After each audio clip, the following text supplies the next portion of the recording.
Selamat siang, kami di sini dari kelompok 1 PTA, Program Studi Peternakan, Fakultas Pertanian, Universitas Sumatera Utara. Kami di sini beranggota 10 orang. Nah, di sini kami akan menjelaskan tentang sistem integrasi sapi dengan lahan terbuka dan perkebunan jagung. Untuk peternakan ini merupakan peternakan keluarga milik Pak Irfan yang terletak di Desa Durin Tonggal, Kecamatan Pancur Batu, Jalan Bunga Rampe 4. Peternakan Pak Irfan memiliki 9 ekor sapi, diantaranya 2 ekor sapi jantan dan 7 ekor sapi betina. Untuk sistem pemeliharaan pada peternakan milik Pak Irfan menggunakan sistem pemeliharaan semi intensif, di mana untuk jam 3 sampai jam 6 sore, ternak milik Pak Irfan digembalakan di lahan terbuka sekitar 200 meter dari kandang peternakan milik Pak Irfan. Untuk penjualan pada peternakan Pak Irfan itu untuk sapi jantan umur 1 tahun dijual dengan harga 12 juta. Sedangkan untuk sapi betina umur 1 tahun dijual untuk harga 6 sampai 7 juta. Integrasi antara ternak sapi dengan lahan terbuka. Nah, jadi tuh sapinya itu digembalakan tuh pada jam 3 sampai jam 6 sore. Sebelum digembalakan pada saat pagi hari itu sapinya masih dikandangkan. Jadi pemberian air minumnya itu pada saat pagi sebelum digembalakan dan sesudah digembalakan sore. Jadi yang dimanfaatkan di sini itu adalah fesesnya, yang mana fesesnya itu dibiarkan saja di lahan terbuka ini untuk menyuburkan rumput-rumput yang ada di sini yang akan dikonsumsi sapi tersebut kembali. Nah, selanjutnya saya akan menjelaskan tentang sistem integrasi sapi dengan lahan perkebunan jagung yang dimiliki oleh Pak Irfan tersendiri. Jadi, integrasi yang dilakukan itu antara ternak sapi dengan lahan perkebunan itu, dari sapi itu dimanfaatkan fesesnya.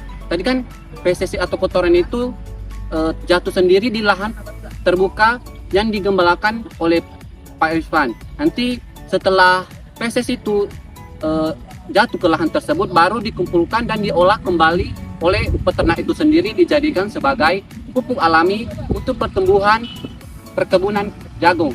Nah, dari kebun jagung itu nanti sisa-sisa dari jagung bisa dimanfaatkan kembali sebagai pakan oleh peternak ke ternak sapi tersebut. Tujuan dari pelaksanaan integrasi antara ternak sapi dan lahan kosong dan juga antara ternak sapi dengan perkebunan jagung di peternakan Pak Irfan. Yang pertama yaitu mengefisienkan waktu pemeliharaan, di mana dalam kurun waktu pengembalaan yaitu pukul 3 sampai pukul 6, peternak bisa melakukan hal-hal lain di luar peternakan. Yang kedua yaitu mengurangi jumlah tenaga kerja yang sejalan dengan biaya produksi. Yang ketiga yaitu mengurangi jumlah biaya pakan dan juga jumlah biaya produksi pertanian jagung. Kemudian yang keempat yaitu memaksimalkan penggunaan lahan, yaitu berupa lahan kosong yang ada di sini dan juga lahan pertanian jagung yang ada di belakang. Kemudian yang kelima juga mengoptimalkan limbah hasil pertanian jagung, yang mana ketika jagung melewati masa panen, batang jagung ataupun daun jagung akan diberikan kepada ternak. Pada dasarnya, konsep integrasi ternak dan perkebunan adalah adanya sinergi yang saling menguntungkan antara ternak dan tanaman. Keterpaduan ini pada dasarnya juga merupakan daur ulang sumber daya yang tersedia secara optimal. Kita bisa melihat di sini bahwa terdapat rumput liar yang dimana bisa dimanfaatkan untuk pakan ternak. Di sisi lain, kotoran dari sapi ini bisa dijadikan pupuk untuk meningkatkan kesuburan tanah. Selain itu, metode rotational grazing pada penggembalaan ternak sapi juga dapat memberikan manfaat dalam hal menekan biaya pakan dan juga biaya pemeliharaan. Sejalan dengan itu, adanya ternak sapi juga berpotensi dalam memberikan manfaat dalam menanggulangi gulma yang tersedia di perkebunan.